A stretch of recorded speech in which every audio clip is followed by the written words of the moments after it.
Assalamualaikum warahmatullahi wabarakatuh. Kami dari kelompok 8 ingin mempresentasikan hasil kerja kelompok kami. Pertama, saya sendiri Cut Merisa dan teman saya Mursida. Untuk poin yang pertama akan saya jelaskan sendiri. Poin yang pertama ada instrumen penelitian. Instrumen penelitian dalam penelitian kualitatif ialah si peneliti tersebut, si peneliti itu sendiri. Maksudnya, sangat bergantung pada validasi peneliti dalam melakukan pengamatan ke lokasi penelitian.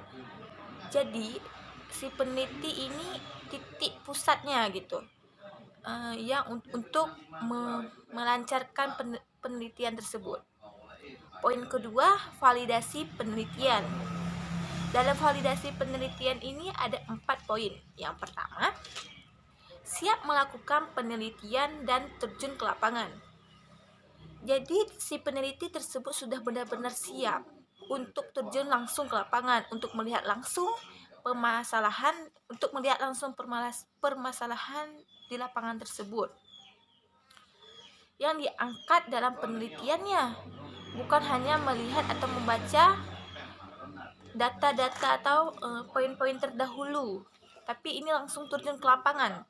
Poin yang kedua, ada pemahaman peneliti terhadap metodologi penelitian kualitatif dan berbagai pendekatannya. Jadi si peneliti juga harus paham betul metode penelitian yang dia ambil untuk menyelesaikan suatu penelitian supaya penelitian tersebut bisa berjalan lancar. Poin yang ketiga ada kemampuan logistik, persiapan anggaran, waktu, dan mentalisasi peneliti. Peneliti juga harus mempersiapkan kebutuhan logistik, anggaran, waktu, dan mentalisasi si peneliti untuk menunjang keberhasilan penelitian. Dan poin yang keempat ialah memahami bidang yang diteliti.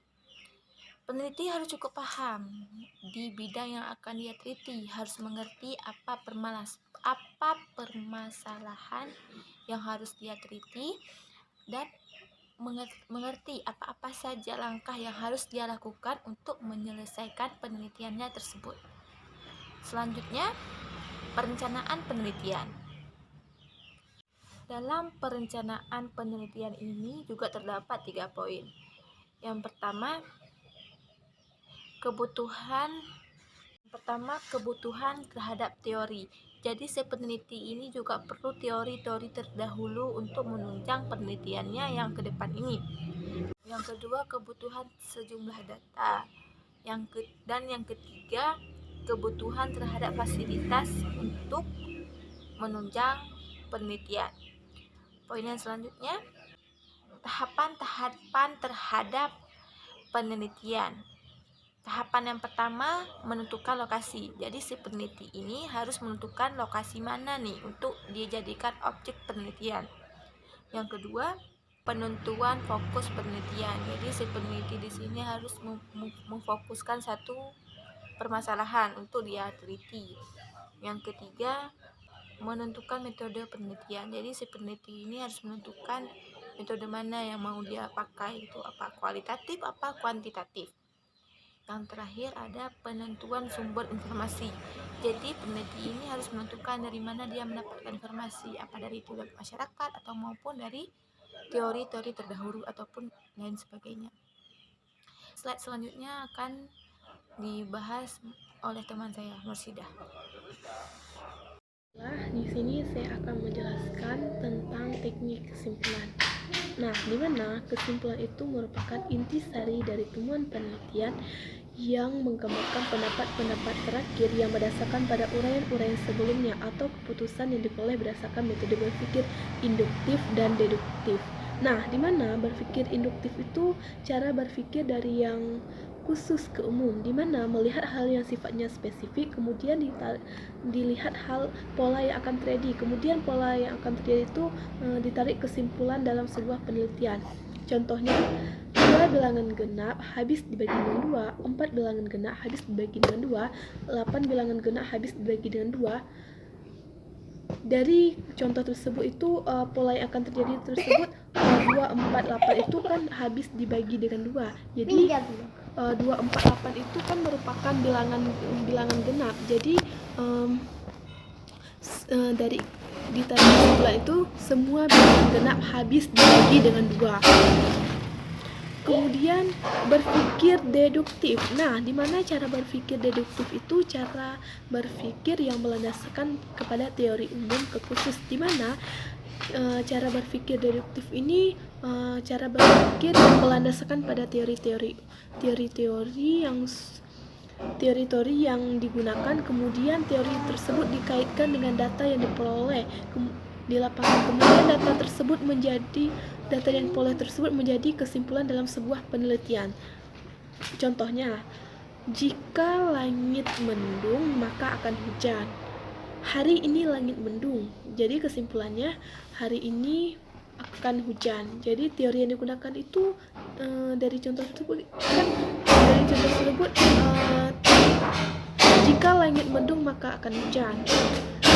Data yang diperoleh tersebut hari ini langit mendung, maka kesimpulannya hari ini akan hujan.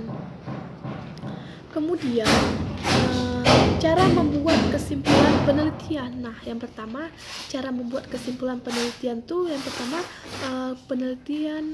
kesimpulan penelitian itu harus berisi tentang jawaban untuk pertanyaan yang diajukan pada rumusan masalah penelitian yang biasa berada pada bab 1.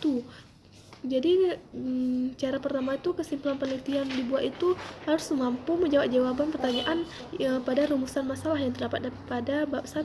Kemudian cara yang kedua, kesimpulan penelitian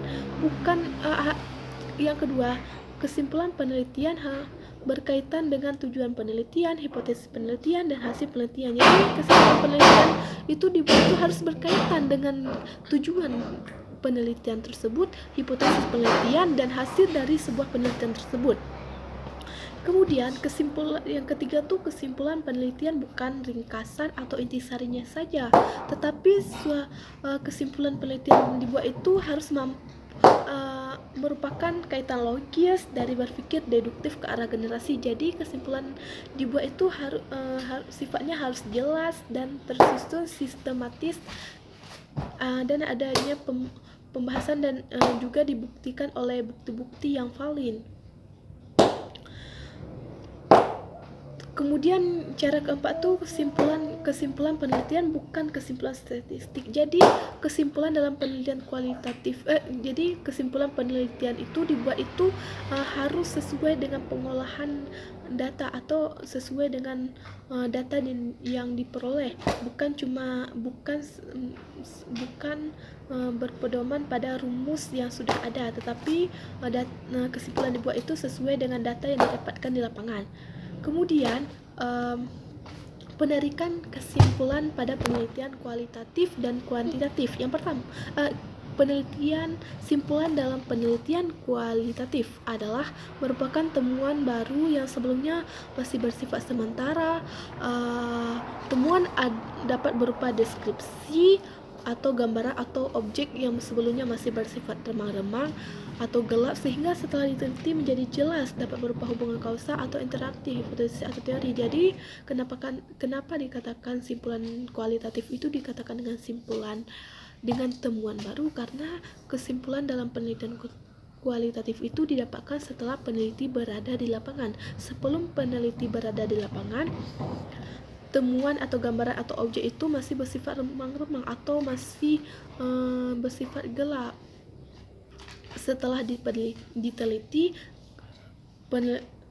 penelitian tersebut akan jelas dan sudah ada bukti-bukti yang dapat mendukung sebuah penelitian tersebut. Kemudian simpulan dalam penelitian kuantitatif didukung dengan bukti-bukti yang valid dan konsisten. Saat peneliti berada ke lapangan pengumpulan datanya, maka simpulan ditemukan merupakan simpulan yang kredibel. Jadi simpulan dalam penelitian kuantitatif ini memang dari awal itu memang sudah dibukti, sudah adanya bukti-bukti yang valid, konsisten.